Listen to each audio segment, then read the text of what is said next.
Bom, para caracterizar e tirar algumas dúvidas do artigo 345, eu formulei uma hipótese.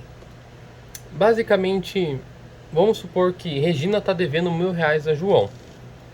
Depois de vários meses cobrando a devedora, sem que ela o pagasse, João resolveu fazer justiças com as próprias mãos. Ao encontrar Regina na rua, ele passou a exigir que Regina lhe pagasse. Então, quando a Regina se recusou, ele resolveu tentar pegar o celular da mão da Regina à força. A Regina tentou correr, ele tentou correr atrás dela, chegando até puxar o braço e puxando o cabelo dela, mas ainda assim a Regina conseguiu sair com seu telefone. Bom, diante disso, nós temos algumas questões. A primeira é: qual crime que o João praticou? Isso nós já vimos que é o artigo 345. Por quê? Que ele tentou satisfazer a sua dívida meio que passando por cima da lei, sem utilizar os respaldos legais. E vamos supor que a defesa do João argumentou que o crime foi apenas tentado, considerando que o agente não conseguiu tomar o telefone celular. Então, o crime do artigo 345 do Código Penal é formal ou material? Bom, para isso a gente tem duas doutrinas. A primeira trata-se de crime material. Se o agente não conseguiu o resultado pretendido, ele não fez justiças com as próprias mãos. Logo, o delito não se consumou. Essa era a corrente sustentada por Nelson Hungria e Mirabete. Nós temos também a corrente 2, que diz que consiste em crime formal. Desse modo, o delito se consuma com o emprego dos meios executórios para satisfazer pretensão, ainda que o agente não consiga atingir o resultado pretendido.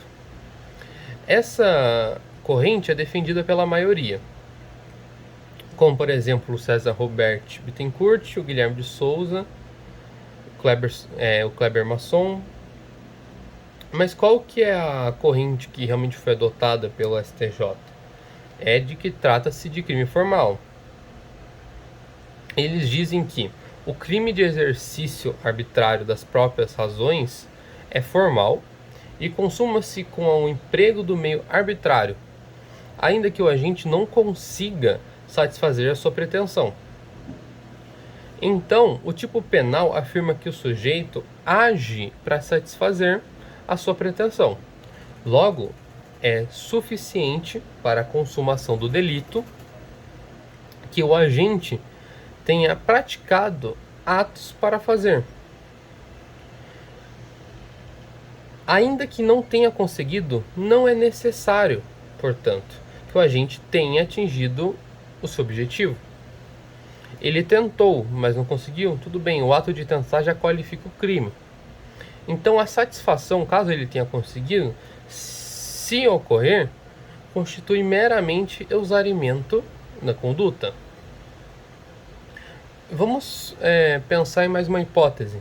No caso contrário, nesse caso, por que o agente não respondeu também por lesão corporal, já que na hipótese ele tentou segurar ela pelo braço e prender o cabelo?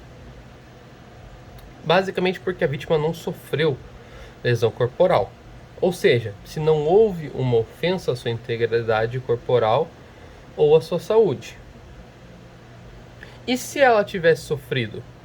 Aí nós temos que voltar lá para a pena do artigo 345, que diz: pena, detenção de 15 dias a um mês ou multa, além da pena correspondente à violência. Então, além da pena de 15 dias a um mês, ele iria aumentar com a pena de agressão, de violência. Mas por que ele não deu como lesão corporal? Porque o puxão de cabelo e o puxão no braço, em regra, configuram-se apenas vias de fato, que é uma contravenção penal prevista no artigo 21 do Decreto-Lei nº 3.688/41. Mas então o João responderá por exercício arbitrário das próprias razões em concurso com vias de fato? Não. A contravenção penal de vias de fato fica absolvida. Isso porque o artigo 21 do DL, de 3.688/41, possui uma regra de subsidiariedade e diz que o agente somente será punido pela contravenção se o fato não constitui crime. Mas como nós sabemos, o artigo 345, fazer justiça com as próprias mãos, constitui crime. Por isso que ele irá pegar só a pena do 15 dias a 1 mês ou multa. É isso. Obrigado.